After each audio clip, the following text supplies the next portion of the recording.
Shin kuna da labarin matar da Fir'auna na zamanin Annabi Musa alaihi salam ya jefa ‘ya'yanta cikin tafashashen ruwan zafi tare da binne kasusuwansu wuri guda? Manzon Allah sallallahu alaihi wasallam ya ji wani kamshi mai daɗin gaske, sai ya tambayi Jibrilu, wannan kamshin mai daɗi fa? Sai Jibrilu ya shiga sanar da shi, wannan kamshin mai daɗi yana fitowa ne daga kabarin wata mata da aikinta ya kasance kitsa gashin ɗiyar Fir'auna, da ta kasance mumina ta gari kuma saliha.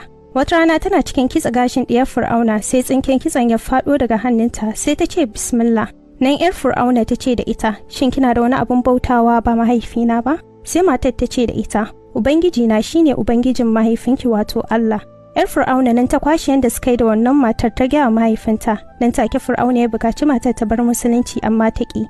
Sai Fir'auna ya mata barazanar kashe ‘ya'yanta, nan yasa aka kawo babban tukunyar ruwa, yasa aka gina babbar wuta a ƙarƙashinta, da ruwan ya tafasa sai Fir'auna ya kawo ‘ya'yanta ya fara jefa su cikin tukunyar ɗaya bayan ɗaya.